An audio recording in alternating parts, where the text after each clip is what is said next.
네, 안녕하세요. 역사연구소 천수진입니다.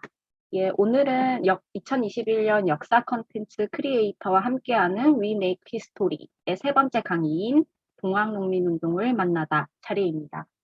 제가 알기로 이 We Make History 프로그램은 여러분들께서 역사적인 사실을 배우고 또 현장을 답사해 보면서 그러한 경험을 컨텐츠로 만들어내는 것까지를 진행하는 프로그램이라고 알고 있는데요. 예, 그래서 여러분들께서 역사적 사실을 그러니까 기존의 책으로만 보는 것이 아니라 굉장히 답사나 그걸 소화하는 컨텐츠 활용이나 이런 것들, 많은 다양한 활동들을 하고자 계획하고 있다고 해서 제가 기존의 주제인 동학농민운동을 어떻게 그러면 조금 더 여러분들께 도움이 되는 방향으로 설명드릴 수 있을까 고민을 하다가 여러분들께 청소년 문학 소설인 책을 한 권을 소개해 드리면서 여러분들께서 이런 동학농민의 운동에 대해 참여하는 의병들의 마음을 한번 이해해 보시면 좋겠다는 생각으로 한번 이번 강의를 준비해 봤습니다.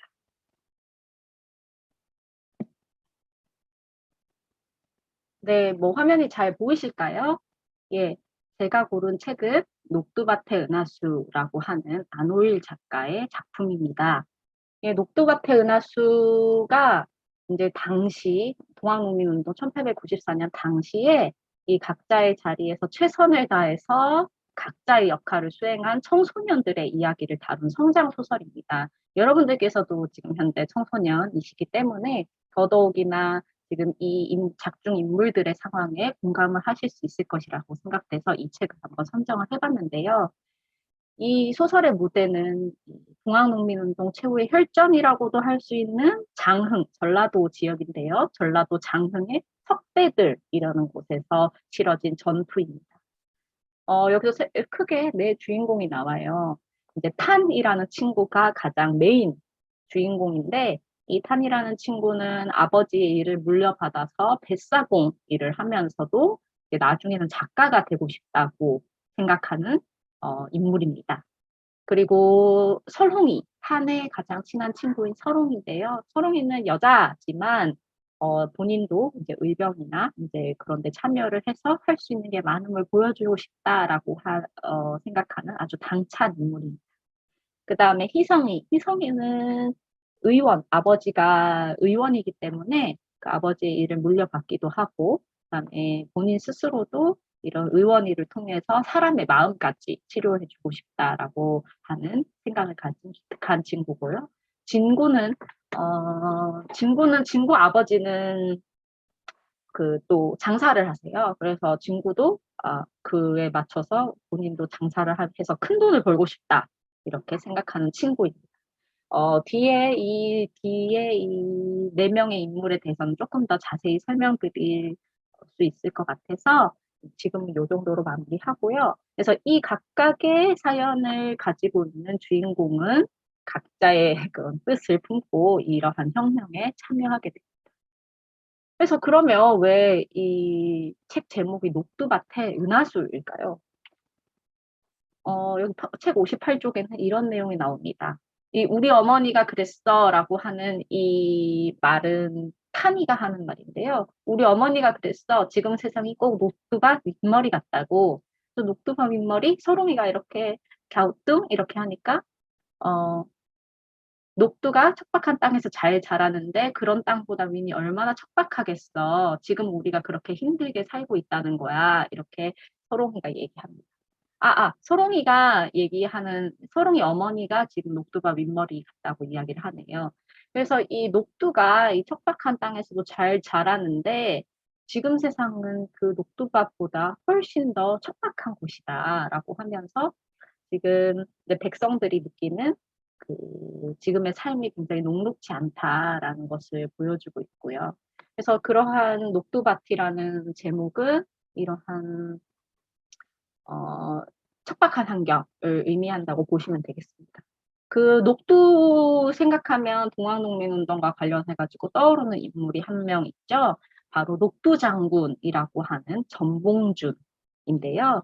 녹두장군이라고 하는 별명이 붙은 이유는 녹두가 키가 작대요. 그래서 전봉준도 키가 작지만 아주 이제 야무지고 또 네, 그런 모습을 비유해서 녹두장군이라는 별명이 붙여졌다고 하는데요. 그거하고 좀 비슷하게 혹은 조금 더 다르게 이 녹두밭이라고 하는 그런 척박한 환경을 작가는 의미하고 있습니다. 근데 그러면 녹두밭의 은하수는 왜 은하수일까요? 은하수는 그러한 척박한 환경, 그리고 또 뭐 어둠이라고 하는 곳에서 뜨는 수많은 별이 은하수잖아요. 그래서 작가는 아무래도 이러한 척박한 환경 속에서도 이러한 청소년, 4명의 청소년들이 각자의 역할을 잘 수행해 나가는 것을 아주 빛이 난다. 혹은 은하수처럼 그렇게 반짝반짝하다라는 의미로 이렇게 비유해서 쓴 것이라고 생각이 됩니다.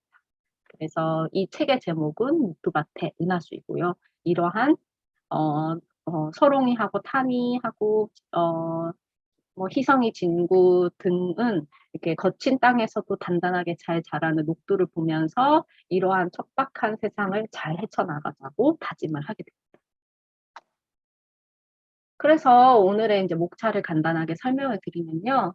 우선은 이제 이러한 청소년들의 이야기를 조금 더 잘 이해하실 수 있게 배경 설명으로 한국사의 이야기를 조금 해드릴 건데요. 그래서 동학농민운동이 뭐고, 그다음에 그 전개 과정은 어떻게 되는지 여러분들께서 그 교과서에서 다 배우신 내용이겠지만 간략하게 리마인드 차원에서 말씀을 해드리겠습니다. 그리고 이제 그 소설의 등장인물을 중심으로 이 책의 줄거리를 풀어드릴 텐데요. 여러분들께서 이제 책을 읽지 않으셨기 때문에 제가 좀 더 자세히 설명을 해드리려고 그래요. 2장, 3장, 4장은 그렇습니다. 예, 그러면은 오늘의 강의를 한번 시작해 보겠습니다. 예, 처음으로는 동학농민운동이라는 장입니다. 1894년 동학군들의 운동을 가르치는 명칭은 아주 여러 가지가 있는데요. 우선은 이 동학농민운동이 뭐냐라고 한마디로 해달라라고 했을 때는 1894년 1월 전라북도 고북, 지금은 정읍인데요. 에서 시작된 이러한 농민 봉기가 1895년 1월 전라남도 진도에서 마지막 항쟁을 벌였을 때까지 전국적으로 발생한 동학군의 반침략 투쟁이라고 할 수 있겠습니다. 이걸 가르치는 아주 여러 명칭들이 있어요. 당시 사료에서는 동학난이라고 기록하고 있습니다. 동학교도들이 일으킨 난이라는 표현인데요. 이 당시 동학군들의 이러한 혁명적인 움직임을 반란, 이렇게 난이라고 일컫는 명칭에서 이 당시 이 운동을 바라보는 사람들의 시선을 알 수 있는 거죠. 당대 사람들은 이것을 의로운 혁명이나 운동 이런 것으로 생각했던 것이 아니라 반란, 전란 이런 것들로 인식을 했던 것입니다. 그리고 그 이후에 이러한 동학농민운동을 연구하는 많은 연구자들이 다양한 명칭을 사용하기 시작했는데요. 동학농민혁명이라고 하는 것은 비록 미완의 혁명으로 그쳤지만 그 혁명적 의의를 기리기 위해서 사용하던 용어입니다. 그리고 전쟁이라고 하는 것은 1811년 홍경래의 난 이후에 19세기 후반 조선에서 지속적으로 이러한 농민 항쟁이 일어나는데요. 그러한 흐름 속에서 동학농민전쟁, 동학농민운동을 같이 보자라는 의미에서 사용하는 용어입니다. 그러니까 동학농민운동은 조금 더 중립적이고 보편적인 의미를 살리기 위한 용어이기도 하고, 여러분들께서 잘 아시고 있는 3.1운동이라고 하는 그런 운동도 이 무브먼트라고 하는 것은 일단 여러 기본 요소들이 있는데, 여러 사람들이 모여서 한 가지, 그러니까 동일한 목표를 위해서 모여서 뭔가 구호를 외치고, 그러니까 집단 행동을 하는, 그리고 그런 뜻을 가지고 움직이는 활동이라고 할 수 있겠습니다. 그래서 이런 뭐 동일한 그런 움직임, 무브먼트를 그러니까 일컫는 용어가 아주 다양하다는 것을 여러분들께서 아실 수 있겠는데요. 뭐 하나 틀린 것도 없고, 이제 이거를 사용하는 사람들의 이제 시각 혹은 견해가 드러나는 용어이기 때문에 여러분들께서는 이러한 여러 가지 명칭을 봐주시고 어떤 것을 사용할지 한번 생각을 해봐 주셔도 좋을 것 같아요. 그래서 이 강의에서는 이러한 좀 더 중립적이고 보편적인 의미를 살리기 위해서 동학농민운동이라고 하는 명칭을 사용해서 이 사건을 설명해 드리고자 합니다. 동학농민운동이라고 하는 것은 1894년에 일어나긴 했지만 굉장히 우발적이고 이례적인 사건이 아니었어요. 이 사건은 이제 아까 말씀드렸듯이 19세기 전반에 걸쳐서 이제 조선 후기 사회의 폐단, 여러 폐단들이 있었죠.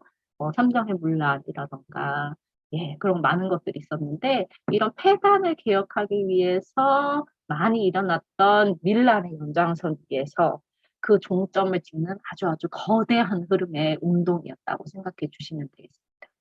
이 오른쪽에 그림을 한번 봐주세요. 여러분들께서 아마 교과서에서 보셨던 그림일 건데요. 이것이 바로 사발통문이라고 한 그림입니다.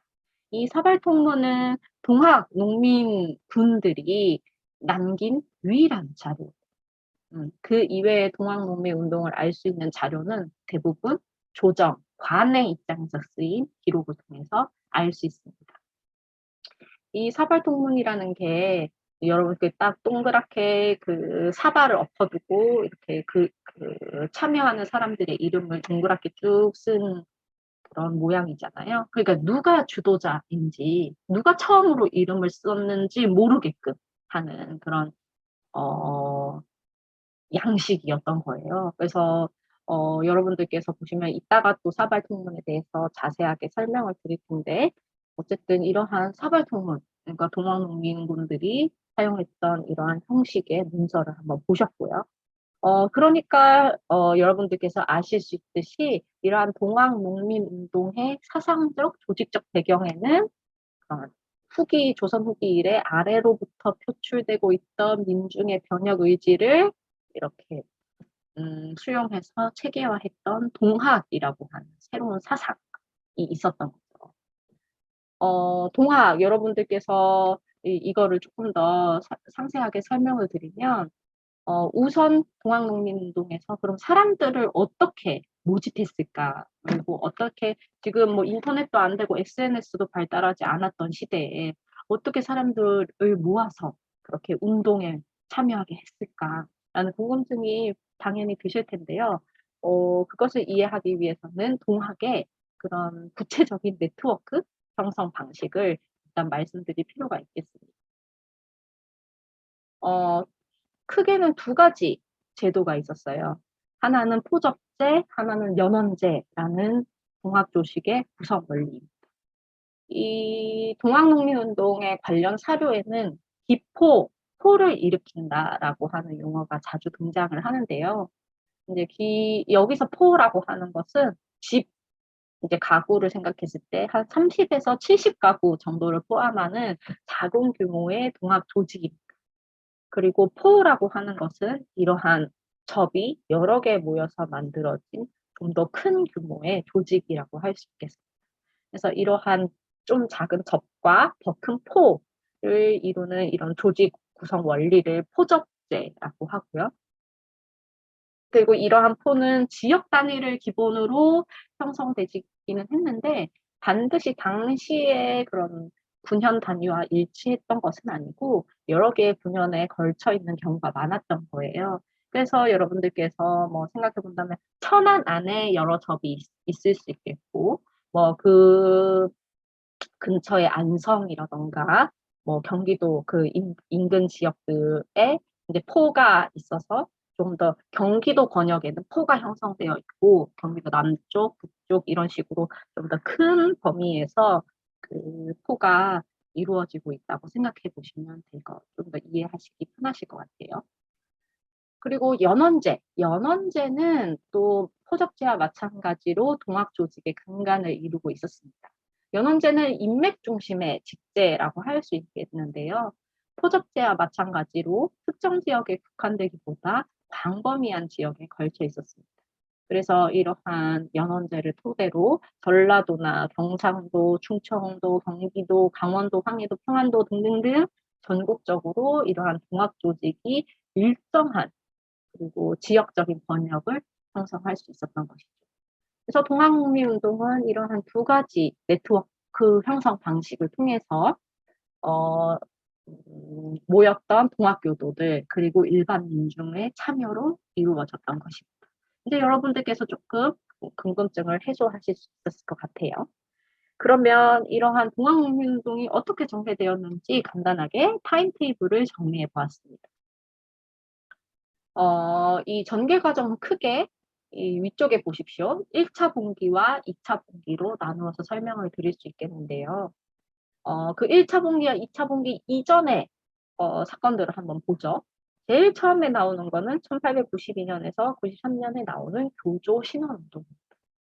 예, 뭐 교조 신원운동은 여러분들께서 교과서에서 많이 보셨을 것 같긴 한데, 동학의 일대 교도 최재우가 처형된 뒤에 그 동학교도들이 그 그 교조의 무죄를 증명하기 위해서, 그리고 또 명예를 회복하기 위해서, 그리고 또 종교상의 자유를 얻기 위해서 벌인 운동이라고 할 수 있겠습니다.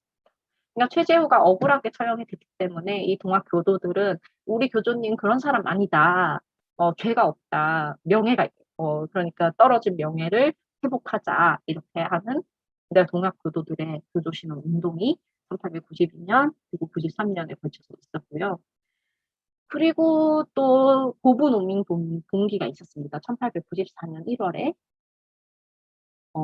이제 그 여러분들께서 또 당연히 교과서에서 보셨듯이 이 고부농민 봉기를 이끈 사람이 바로 녹부 장군 전봉준이었어요. 이 고부군수 당시에 조병갑이었던 조병갑이라고 하는 사람은 굉장히 그 탐관오리의 상징이죠. 뭐 만석보라고 하는 그런 그러니까 농사를 짓기 위해서 물을 가둬놓는 보가 사실 필요도 없는데 만석보를 짓는다고 하면서 뭐 농번기에 그 다들 농민이니까 박일을 해야 되는데 막 보를 지으라고 노동력을 착취하고 또 자기 아버지가 이렇게 이렇게 공이 많다라고 해서 그것을 기리는 비석을 만들려고 하는데 또 농민들 착취해가지고 그런 비석을 만들고 그다음에 뭐 또 세금 뜯어가고 이렇게 하니까 이러한 여러 가지 폭정들이 있었어요. 그래서 이 참다 못해 이러한 전봉준을 비롯한 동학 교도들과 일반 농민들이 고부 지역에서 봉기를 일으킵니다. 아주 성공적으로 끝났고요. 그리고 이제 그 사발통문, 여기서 사발통문이 처음 등장합니다. 이러한 고부농민 봉기를 일으킬 건데 여기에 참여하는 사람들은 나와서 이름을 적어주시오라고 해서 그것을 결의하는 문서가 바로 사발통문이라고 할 수 있겠습니다. 한 2달 정도에 걸쳐서 일어났고 아주 성공적으로 봉기는 마무리되었어요. 근데 왜 13일, 한 일주일 정도 이후에 바로 1차 봉기가 일어났을까라고 생각을 해보면 이 고부농민 봉기가 한 2달 정도 이어지니까 이 조정에서도 이 사건을 조사하기 위해서 관리를 파견합니다. 그렇게 온 관리가 안핵사 이용태인데요. 이용태도 마찬가지로 그 고부 농민들에게 아주 가혹한 탄압을 합니다. 그 다음에 뭐 전봉준을 잡아가려고도 하고 그렇게 하니까 전봉준이나 김도산, 정익서 같은 그런 지도부가 전라도 지역 무장으로 피신을 했다가 거기서 무장 봉기를 일으키게 되는 겁니다. 물론 이 조병갑의 폭정에 대항하는 그런 봉기가 이 발단이 되었지만 어쨌든 그것은 하나의 그런 우발적인 사건이 아니라 여러분들께서 잘 아시다시피 계속 누적되어 온 많은 그런 실정들 그리고 폐해들 그런 것들이 쌓여서 드디어 3월 20일에 1차 봉기로 터지게 되는 건데요. 그러다 보니까 생각보다 어, 그 농민들의 봉기가 아주 성공적으로 진행이 되고 전주성도 함락을 하고 그렇게 됩니다. 그래서 이 1차 봉기와 2차 봉기의 그 사이에 있던 주요 사건으로는 5월 7일에 전주 하약 그리고 6월 21일에 일본군 경복궁 점령이 있겠는데요. 우선 전주 하약부터 말씀을 드리면 어, 그 1차 봉기가 너무 성공적으로 진행이 되는 거예요. 그러니까 정부에서는 이거를 어떻게든 막아야 되는데 사실 병력이 매우 부족해요. 그래서 청해에 도움을 요청합니다. 이것을 진압할 수 있게 군대를 좀 보내달라. 그쵸. 사실은 집안 내에서 일어나는 일인데 그것을 어, 통제할 수가 없으니까 외국의 그런 군대를 빌리는 당시의 그런 모습을 여러분들께서 잘 아실 수 있겠고요. 그래서 청나라에서 파병을 하기로 결정을 하니까 이제 일본에서도 역시나 일본 거류민을 보호한다라는 그런 명목 하나, 그리고 천진조약이라고 하는 조선에 일이 있을 때 청과 일본은 공동 출병한다라고 하는 그런 조약이 담겨져 있는 천진조약을 근거로 두면서 조선의 군대를 파병하게 됩니다. 조선 정부에서는 청만 불렀는데 일본까지 같이 1+1으로 오게 된 거죠. 그러니까 이러한 공동 출병 소식을 들은 이 전봉준하고 홍계훈, 그러니까 각각 동학군의 그 대표자 그리고 서울의 경군의 대표자가 서둘러서 그 화약을 맺게 되는데요. 그것이 바로 전주 화약. 그러니까 생각보다 일이 커지는 거예요. 그래서 그럼 빨리 우리가 이 일을 마무리하자, 화해하고 마무리하자라고 해서 그 동학군들의 요청 사항인 집강소설지, 이건 자치기구거든요. 이제 우리가 자치적으로 이 우리 지역의 일을 어, 관리하게 해달라라고 하는 그런 요구와 그러니까 폐정 개혁. 그러니까 우리는 이 그동안 잘못됐던 여러 가지 관례들을 개혁하는 활동을 하겠다. 이걸 보장해 달라라고 요구를 했고 그것을 받아들여서 맺어진 것이 바로 전주 화약입니다. 그래서 일단은 이 1차 봉기는 전주 화약으로 마무리가 되었어요. 그러니까 조선 정부에서는 이러한 동학 교도들의 난이 진압되었으므로 청하고 일본에 더 이상 너네 군대 필요 없다. 이제 나가라라고 했습니다. 철병을 요청하는 거죠. 근데 일본군이 어떻게 잡 어떻게 기회를 잡은 건데 순순히 물러날 리가 없겠죠. 그러니까 일본은 계속 조선에서 영향력을 강화하고 그리고 조선 내정에 간섭할 명분을 계속 찾고 있었어요. 그러니까 군대를 조선에 주둔시켜야 되고 그래서 그 일본군은 1894년 6월 21일에 아주 강제적으로 경복궁을 점령합니다. 군대를 내세워서 그 조선의 정궁을 점령을 한 다음에 그 당시 그 집권자였던 고종과 대원군에게 입헌군주제를 모델로 한 새로운 내각을 수립해라라고 이제 강제를 합니다. 왜 새로운 내각을 수립하라고 강제했을까요? 그래서 이러한 일본의 의도는 새로운 정권의 이름으로 조선하고 청 사이에 그동안 있었던 전통적인 조공 관계를 파기하도록 부추기는 거예요. 그러면서 청하고 전쟁을 벌일 부실을 계속 만들고자 했던 거죠. 그래서 이러한 일본군의 경복궁 점령 사건이 있음으로 인해서 이걸 계기로 항일 전쟁의 성격을 띠고 농민군들은 2차 봉기를 시작하게 됩니다.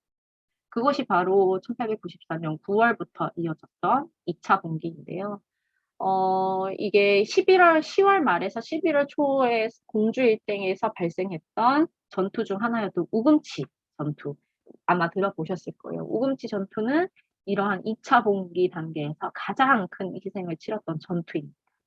그리고 이 우금치 전투 이후에서는 그 동학군들의 기세가 아주 크게 꺾이고 쇠퇴하는 기점이 되었다는 측면에서 본다면은 이러한 동학농민 운동의 전체 과정에서 최대의 분수령이라고 할 수도 있는 그런 전투입니다.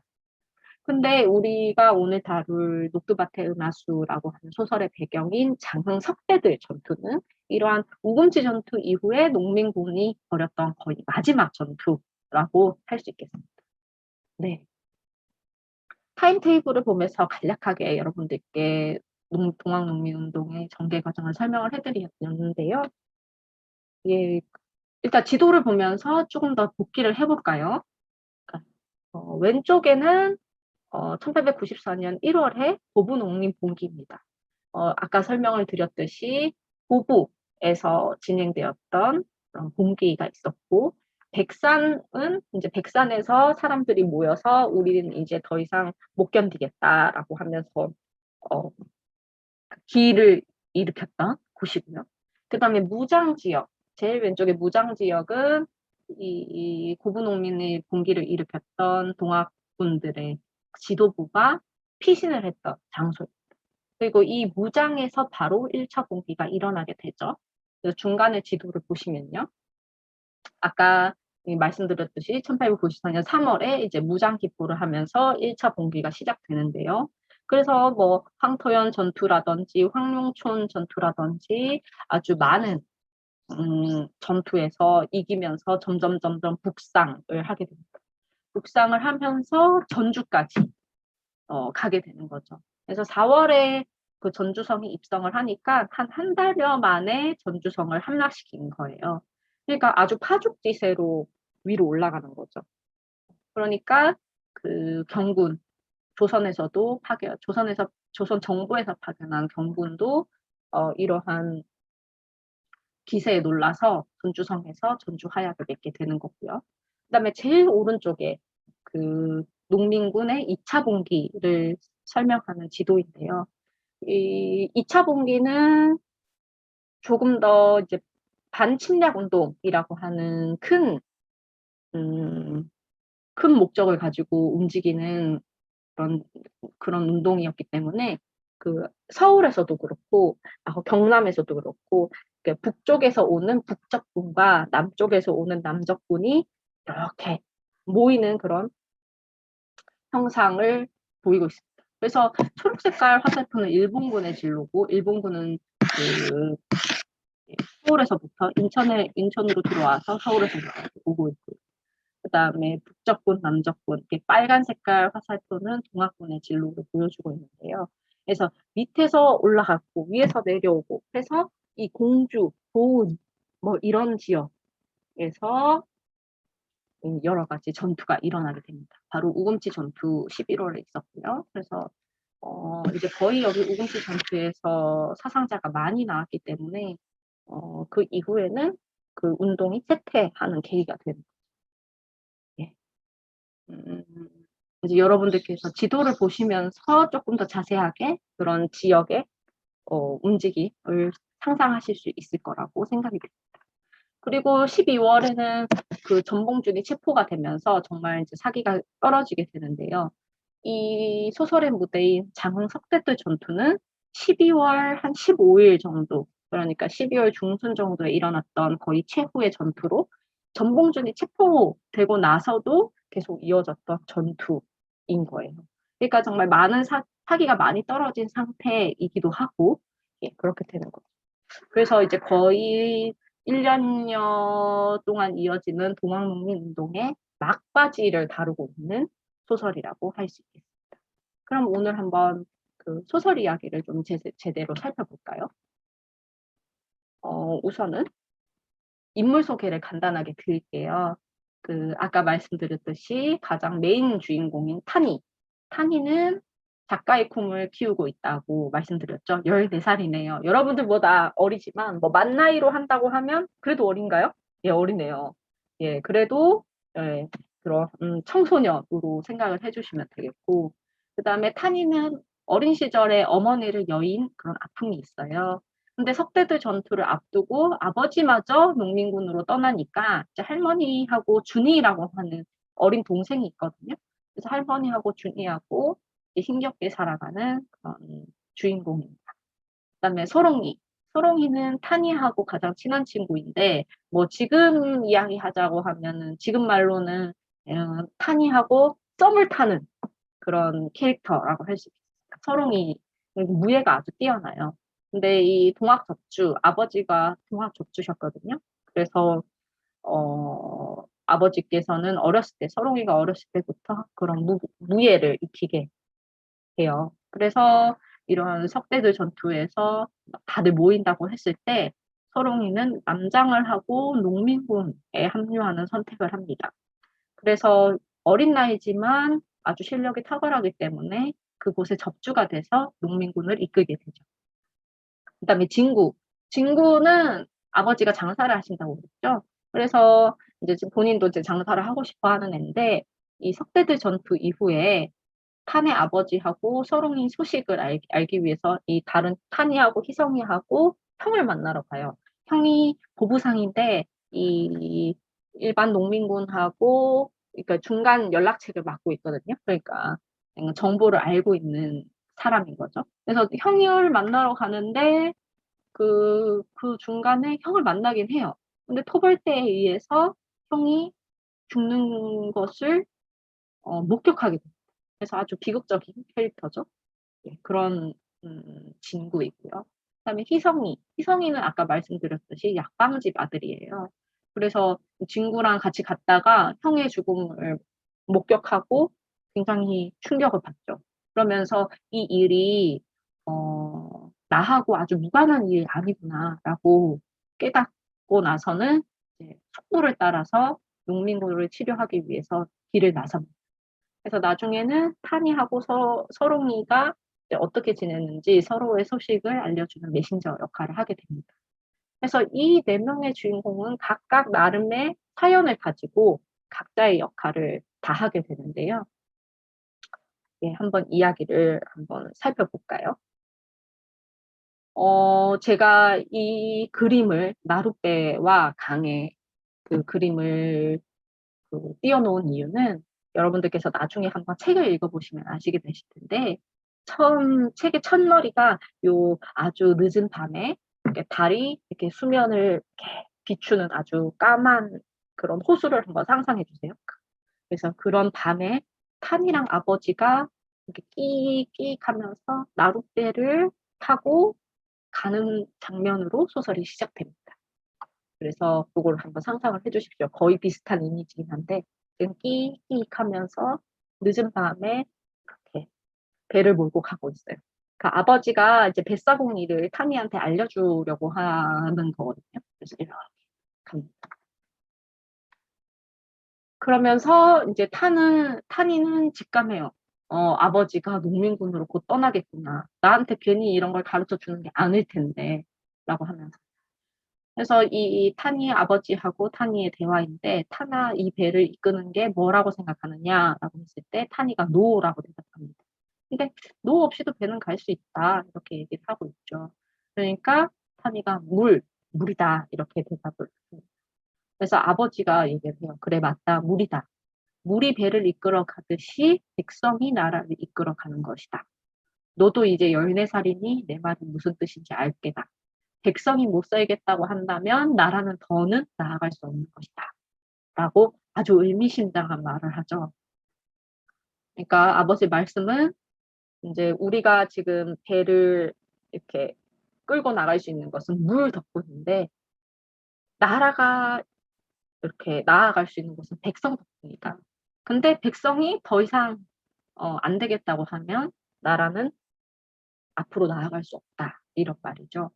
그러니까 아버지가 이제 곧 떠나갈 것이라고 하는 것을 타니가 직감을 하게 됩니다. 타는 알고 있어요. 그러니까 앞에 물어보거든요. 아버지 꼭 가셔야 돼요? 이렇게. 그러니까 대답이 없어. 아버지가 대답이 없다는 건 꼭 가야 한다는 뜻이라는 걸 의미하는 걸 알고 있어요. 그러니까 울컥하는 거죠. 사실 농민군으로 간다는 거는 진짜 거의 죽는 거하고 마찬가지죠. 정말로. 그래서 그런 각오가 없이는 갈 수 없는 곳이니까. 그러니까 그 아버지가 여러분들 한번 상상을 해보세요. 아버지가 이제 농민군으로 간다고 하니까 타니가 얼마나 막막하고 두려워요. 그러니까 참, 그러니까 눈물이 나오려고 하고, 그러니까 괜히 하늘 한번 보고 이렇게 하는. 근데 어머니 얼굴이 떠오르는 거. 그래서 어머니 얼굴이 떠오르니까 눈물이 나.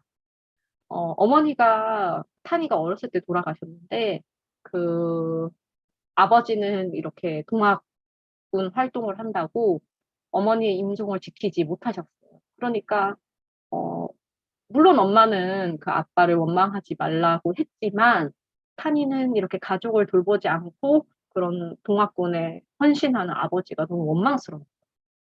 네. 여러분들께서 한번 상상을 해보시면 가족을 먼저 생각하지 않고 계속 바깥에서 막 대의를 위해서 잘 이해도 안 되는 그런 대의를 위해서 활동하려고 하는 아버지가 굉장히 원망스러운 타니의 마음을 아실 수 있을 거예요. 그러니까 타니가 서롱이한테 너무 우리 아버지가 원망스럽다 이렇게 털어놓습니다. 어, 그러니까 막 이렇게 다른 일보다 가족부터 챙겨야 되는 거 아니야? 사람이고 하늘이라며 하늘이 다 무너지고 있는데 왜 내버려 두냐 하면서 막 이렇게 화를 내는 거지. 그러니까 서롱이가 이렇게 대답해. 타나, 나는 생각이 달라. 당장은 힘들겠지만 그걸 감수하고라서라도 해야 되는 일은 있다. 그리고 바로 그것이 지금이다. 지금 석대들로 모인 농민군들이 가족을 중요하게 생각하지 않아서 그러는 것 같냐? 무엇보다도 중요하게 생각하니까 그럴 수 있는 거다. 너네 동생 준이가 사는 세상이 계속 이랬으면 좋겠어? 나중에 너 자식들이 계속 이런 세상에서 살면 좋겠냐고. 사람 대접도 못 받으면서 말이야. 이렇게 서로 얘기를 하죠. 이렇게 농민군은 가족을 가장 소중하게, 중요하게 생각하기 때문에 가족의 미래를 위해서 지금의 자신을 희생한다고 하는 서롱이의 말은 이 소설을 반영하는 핵심 메시지 중에 하나입니다. 그리고 또 이런 비슷한 맥락에서 타니가 뱃사공 일을 하면서 만나는 어떤 미스터리한 사카스 남자가 있거든요. 그래서 그 남자가 했던 말도 이러한 같은 맥락에 있어요. 위에는 타니의 말이에요. 그런 그 동학에서 이야기하는 새로운 세상이 올지 안 올지는 난 잘 모르겠다. 근데 지금 당장 집이고 가족이고 다 망가지고 있는데 나중에 새로운 세상이 오면 뭐 하냐 이런 생각이 계속 듭니다. 이렇게 많은 사람이 죽어나가는데. 그러니까 탄이는 사실 이게 굉장히 무모하다라고 생각이 드는 거죠. 그리고 지금 남아있는 가족들이 얼마나 이렇게 힘들게 살고 있는데 너무 무책임한 행동이다 이렇게 생각하기도 하는 거죠. 실제로 이제 아버지가 동학군으로 가면서 할머니하고 어린 동생 준이하고 타니가 이제 같이 산다고 말씀드렸잖아요. 근데 할머니 그때도 막 세금이나 이런 거 내라면서 막 세간살이 다 부수고 할머니는 그 관리들한테 막 맞고 이렇게 해가지고 막 그러시고 그래요. 그러니까 그런 걸 보는 그 타니의 마음은 아버지가 있었으면 이렇게까지 우리 가족이 어, 이렇게 살지는 않았을 텐데 그런 생각하니까 아버지가 더 원망스럽죠. 그러니까 그 미스터리한 삿갓 쓴 남자가 이렇게 얘기합니다. 그래, 자네 말이 맞다. 소중한 거를 다 읽고 난 뒤에 좋은 세상이 온다고 무슨 소용이 있겠냐. 나도 없고 너도 없고. 그런데. 그런데 말이네. 그런 세상이 절대로 그냥 오지는 않는 법이네. 예부터 목숨을 내걸고 나라를 지킨 사람들이 있었기에 이렇게 이 나라가 흘러올 수 있었던 거겠지. 안 그랬다면 지금 나도 자네도 없지 않았겠는가. 아주 또 이 또한 소설의 핵심 메시지인데요. 어, 이 대사를 보면 사실 어제가 광복절이었죠. 그러니까 독립운동을 했던 많은 숭고한 분들의 헌신 덕분에 지금의 우리 광복을 맞이한 우리가 있을 수 있었던 거고. 그래서 잘 생각을 해보면 우리도 역시 그 이전에 많은 분들 목숨을 걸고 나라를 지킨 많은 분들의 덕분에 지금 이 자리에서 공부를 하거나 혹은 맛있는 것을 먹거나 이렇게 지금 이 나라에서 살 수 있는 거예요. 그러니까 안 그랬다면 지금 나도 자네도 없지 않았겠는가. 이 말이 정말 맞는 말이죠. 그러니까 근데 타니는 아직 이해를 잘 못해요. 이 말을. 아무 희생 없이 좋은 세상이 그냥 오지는 않는 법이다라고 하는 말을 이해할 수가 없거든요. 그러니까 이러한 동학군의 죽음이나 희생, 아버지나 서롱이의 모습을 보면서 그런 죽음의 그림자를 맞닥뜨리죠. 그러니까 타니한테 드는 감정은 두려움. 그리고 나중에 이제 소설 속에 보시면은 서롱이가 그 의병으로 갔다가 타니한테 부탁을 하러 아주 조심스럽게 오거든요. 근데 타니가 거기에서도 막 얘기를 해요. 죽는 게 어떻게 이겨내야 할 일이냐. 그렇게 목숨을 위태롭게 하는 건 무모한 일이 아니냐. 이렇게 하면서 서롱이 부탁을 안 들어줘요. 막 화를 내는 거예요. 그러니까 이러한 화가 단순한 화나 분노라기보다는 이 소중한 사람들을 잃을지 모른다고 생각하니까 너무 두려우니까 화가 나는 거예요. 여러분들께서 잘 상상이 되실지 잘 모르겠습니다만은 이 타니의 입장을 한번 곰곰이 생각을 해주세요. 지금 타니는 아버지나 서롱이가 이야기하는 그런 큰 꿈, 대의, 미래, 그러니까 정말 가족을 위해서 지금 이렇게 한다는 거를 잘 이해를 하지 못하고 있어요. 그러니까 굉장히 죽는 것은 무모한 것이고 그렇게 의병 활동을 하는 것도 아주 무모한 일이다. 이렇게 생각을 하게 됩니다. 근데 타니는 아주 제가 생각했을 때는 일반적인 인물이에요. 아버지나 서롱이가 훨씬 특별한 사람들인 거죠. 그러니까 그럼 타니하고 아버지 소롱이하고 차이점은 무엇일까? 어떻게 타니하고 다르게 이 죽음 앞에서의 두려움을 정면으로 마주하면서 자신을 희생할 수 있었을까? 이 타니 아버지와 서롱이의 이야기를 한번 보겠습니다. 어, 서롱이하고 타니 아버지는 공통점이 있어요. 바로 본인의 아버지를 그런 시대 상황에 의해서 억울하게 잃은 경험이 있다는 점입니다. 우선 서롱이 아버지 이야기부터 한번 볼게요. 이거는 이제 서롱이 아버지가 죽는 장면인 건데, 서롱이 아버지는 동학 접주였어요. 이 소설 속의 설정으로 보면. 그래서 아까 타임라인에서 보여드렸듯이 1차 고부 농민봉기, 부터 참전했던 인물입니다. 근데 우금치 전투 2차 봉기 보셨죠? 11월에 우금치 전투에서 패하고 크게 다쳐가지고 집에 돌아오게 돼요. 그래서 겨우 이제 치료를 받으면서 회복을 하던 중에 관군이 서롱의 아버지를 찾아옵니다. 그래서 어떻게 하겠어요? 반란에 가담한 인물이니까 죽기 직전까지 두들겨 패는 거예요.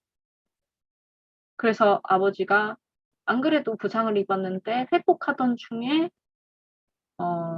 구타를 당하고 이로 인해서 목숨을 잃게 되는데요. 이 마지막 아버지의 유언이에요. 아버지가 얘기하기를 넌 이제 어린애가 아니다. 세상이 어찌 돌아가는지를 잘 봐라. 잘 보면 네가 무엇을 해야 될지 보일 것이다. 절대 부끄러운 삶을 살지 말아라. 부끄러운 삶을 살지 말아라. 이렇게 유언을 남깁니다. 그래서 서롱이가 네, 아버지 하면서 이 말을 가슴에 새기죠. 그러니까 서롱이는 이제 아버지의 이런 유언을 받아들여서 절대 어떠한 일이 있더라도 부끄럽게 살아서는 안 되겠다라고 다짐을 하게 됩니다. 예. 이게 서롱이의 사연이었고요. 타니 아버지 얘기를 한번 해볼까요? 타니 아버지의 아버지, 그러니까 타니의 할아버지는, 뭐 소설 속에는 굉장히 자세하게 이야기가 나오는데, 그거를 한번 줄여서 써봤어요. 타니 할아버지는 부당하게 세금을 착취해가던 관리한테 항의를 하다가 공무를 방해했다는 죄로 관아에 끌려갑니다. 그래서 죽도록 곤장을 맞아요. 그래서 근데 그 곤장을 맞는 것에 끝나는 것이 아니라 말술에 묶인 채 질질질질 끌려서 온 동네를 돌아다닙니다. 왜 이렇게 하겠어요? 그러니까 너네 이렇게 부당한 일에 항의하지 마라. 응? 이거를 보여주기 위해서 어, 그렇게 음, 본보기로 삼은 거죠. 타니 할아버지를. 그러니까 이 모습을 타니 아버지가 봐요. 그러니까 동네를 돌아다녔으니까. 그러니까 피투성으로 이렇게 끌려다니는 아버지의 모습을 보니까 너무 괴로운 거예요. 그래서 그 자리에서 기절을 합니다. 그러면서 그 이후에 몇 년 동안이나 정신을 놓고 살아요. 아버지가, 타니 아버지가. 근데 그러니까 여러분들께서 상상을 해보면, 뭐, 충분히 그럴 수 있을 거라고 생각하거든요. 얼마나 이러한 불합리한 처사에 분노가 일어나겠어요. 그래서 아버지가 그렇게 몇 년을 폐인처럼 살다가 동학사상에 빠져들게 되는 거예요. 동학사상에서는 이렇게 얘기하죠. 임내천. 사람이 곧 하늘이다. 귀천이 따로 없다. 모두가 귀하고 평등하다. 그러니까 아버지는 그 동학을 만난 게 거의 하나의 숨구멍이라고 할까? 그렇게 되는 거죠. 그렇게 드디어 숨을 쉴 수 있게 된 거예요. 그렇기 때문에 이러한 불합리한 시대 상황에 맞서기 위해서 이제 봉기를 계획하는데 앞장섰고 굉장히 적극적으로 참여를 하게 됩니다. 원래는 음, 타니가 이러한 사정을 전혀 몰랐어요. 근데 그 할머니가 결국에는 이야기를 해줍니다. 그러니까 어머니가 아버지를 원망하지 말라고 탄희한테 얘기했던 것도, 그리고 할머니가 그렇게 전투에 참여하러 나가겠다고 하는 아들을 말리지 않은 이유도 다 이러한 사연이 있었던 거예요. 그래서 탄희가 이러한 아버지 이야기를 할머니한테 전해 듣고 나서는 이렇게 생각합니다. 아버지의 시간은 그때부터 멈추었던 걸까? 눈을 감아도 눈을 떠도 펼쳐졌을 그날의 처참한 기억이 얼마나 힘들었을까. 세상을 놓아버리려다 다시 붙잡은 아버지를 생각하니 가슴이 저렸다. 그러니까 이게 할머니한테 하는 이야기인데요. 준이가 걸어 다닐 때부터 아버지가 그랬다. 준이 잘 돌보라고. 이거 되게 의미심장하잖아요. 아기가 지금 이제 아장아장 걷고 있는데, 그러니까 마치 불쑥 떠날 사람처럼 그렇게 이야기를 하는 거죠. 그러니까 항상 탄이는 불안해요. 어, 아버지가 언제라도 떠날 것만 같은 그런 불안함을 항상 가지고 살고 있는. 근데 이런 아버지의 이야기를 듣고 나니까, 아버지가 왜, 그렇게 살 수밖에 없는지를 이제 조금은 이해하게 된 거예요. 그 전에는 이제 아버지의 이야기를 알기 전까지는 아버지가 이해도 안 되고 너무 원망스럽고 그렇게 하는데, 이제는 조금 이해하게 됐어요. 그래서 이러한 타니의 생각이 변화하는 지점을 잘 상징하는 게 바로 콩이 이야기예요. 콩이 이야기. 콩이 이야기는 아까 제일 처음에 타니라는 인물을 소개해 드리면서 타니가 작가를 꿈꾸고 있다고 말씀드렸잖아요. 그래서 콩이 이야기는 타니가 지어낸 이야기예요. 그래서 이게 서롱이가 의병에 참여하기 전에 그 평화롭던 시절, 나름 평화롭던 시절에 그 콩이 이야기를 지어서 서롱이한테 들려주는데요. 이 이야기의 줄거리를 간략하게 설명을 드리면 이 콩이라고 하는 아이가 바다 너머의 세상에 가고 싶어요. 그래서 막 기도를 합니다. 뭐 신령님, 신령님, 제가 저 너머에 갈 수 있게 도와주세요. 하니까 신령님이 도와줘요. 섬으로 만들어서 바다를 건널 수 있게 해줍니다. 지금 콩이는 사람이에요. 근데 이제 하나의 조건이, 항상 이런 건 조건이 있어. 바다를 건너다가 잠시라도 멈추면 너는 그대로 섬이 되어버린 채 사람으로 돌아올 수 없다. 라고 얘기를 합니다. 근데 콩이 생각해보면 본인이 왜 그 바다에 멈춰. 그냥 슝 건너가면 되지. 그래서 절대 그럴 리가 없다고 생각합니다. 그러니까, 어, 그래요, 그래요 하면서 저를 섬으로 만들어주세요. 하면서 딱 섬으로 만들어줘요. 그러니까, 섬이 돼가지고 바다를 슉 건너니까 처음에는 아주 기분이 좋아요. 막 바닷바람도 불고 시원하고 하면서 유후 하면서 이렇게 건너가는데 얘가 섬이잖아요. 그러니까 하나의 생태계가란 말이죠. 근데 이 동박새가 이 섬에 깃들어 살게 된 걸 알게 된 거예요. 그러니까 근데 애기 동박새가 좀 아파.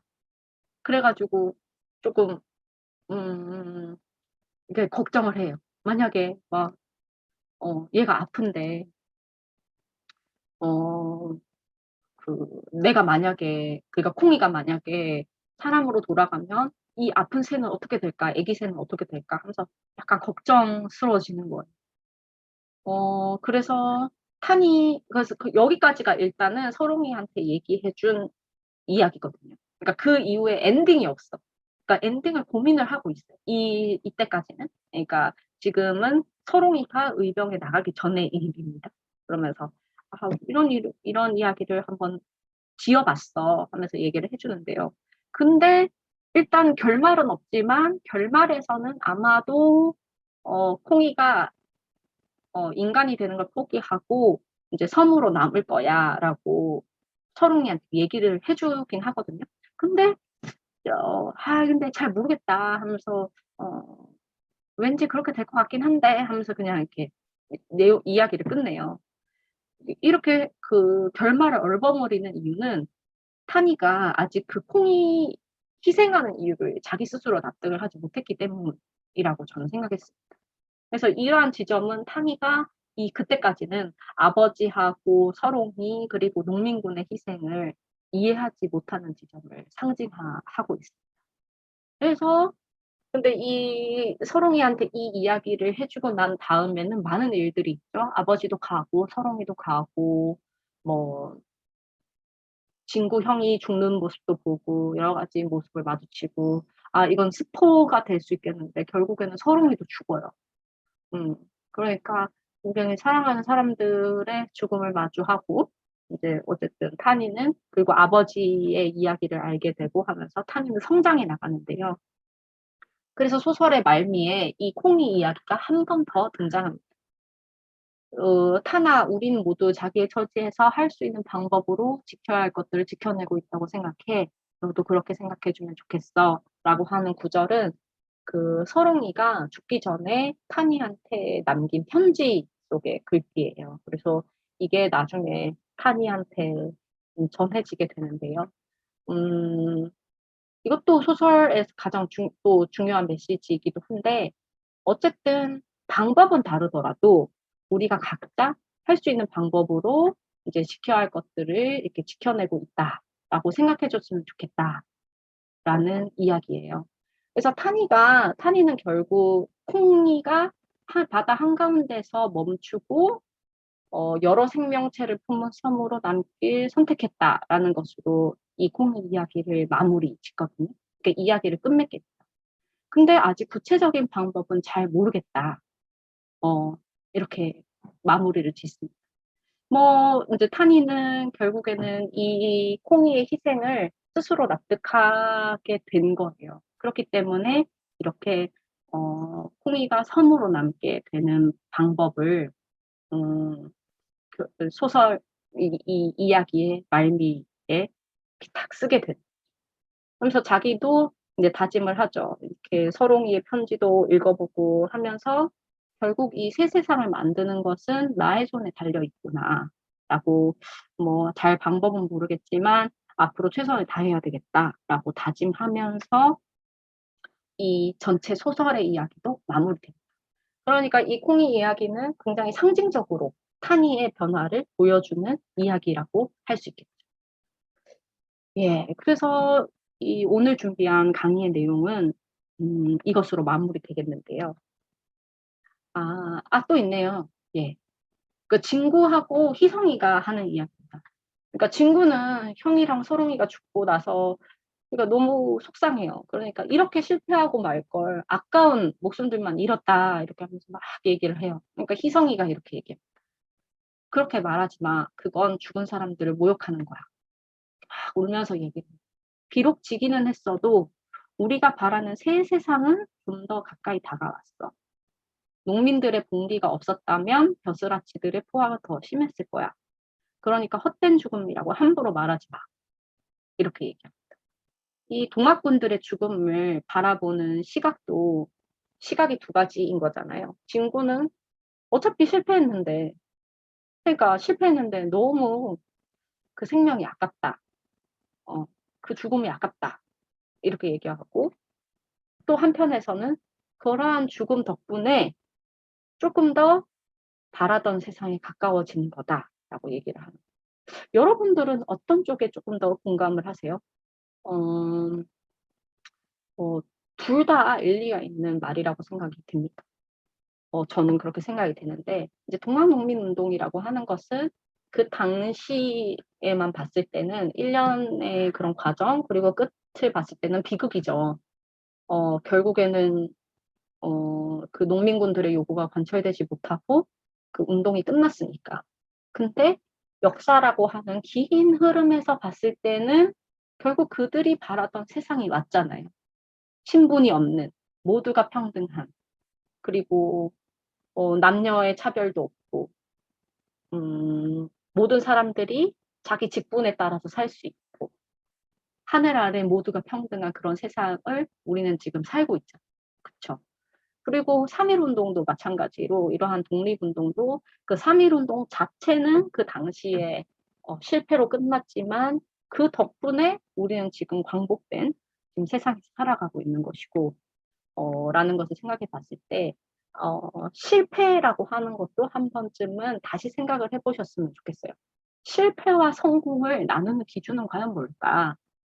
역사 속에서 봤을 때 결국에는 어떤 것을 실패라고 이야기하고 어떤 것을 성공이라고 이야기할까? 이런 거를 한번 생각해 보실 수 있을 것 같고요. 그래서 여러분들께 드리고 싶은 질문은 조금 이분법적이긴 한데 한번 상상을 해보세요. 1894년 지금 그러니까 3월부터 이제 농민분기가 이어졌는데 한 3월에서 9월 막 이렇게 2차 농민분기가 막 대두되고 있는 9월의 상황. 이제 석대들로 가야 돼요. 서로기도 가고 아버지도 가고 그래요. 과연 나는 그때 탄이 이처럼 남을까? 아니면 소롱이처럼 갈까? 혹은 좀 더 다르게 조금 이게 너무 결정하기 어렵다라고 생각이 드신다면 나는 이 소설의 이야기를 봤을 때 탄이의 입장에 더 공감이 간다. 혹은 서롱이의 이야기에 더 공감이 간다. 그 이유는 뭐다? 라고 한번 생각을 해보실 수 있으면 좋겠어요. 네. 그래서, 이 소설로 여러분들께 이러한 상상을 하게 만든 것도 사실 농민군의 입장을 알 수 있는 자료가 없기 때문에 이렇게 소설의 상상력을 발휘해서 여러분들께 이 당시 농민군에 참여했던 청소년들의 모습을 이렇게 보여드리고, 과연 나라면 어떻게 했을까라고 상상할 수 있는 기회를 한번 드려보고자 이 강의를 찍어보았습니다. 예. 네, 내가 1894년 가을에 그러한 흐름 속에 있었다면 과연 의병으로 참여했을까? 탄이의 입장에 더 공감이 된다, 서롱이의 입장에 더 공감이 된다. 한 번쯤 생각을 해보셨으면 좋겠고, 그리고 아까 말씀드렸듯이 역사 속에서 실패와 성공을 구별하는 그런 기준에 대해서도 한번 다시금 생각을 해보셨으면 좋겠다는 그런 말씀을 드리면서 오늘의 강의를 마무리하도록 하겠습니다. 예, 감사합니다.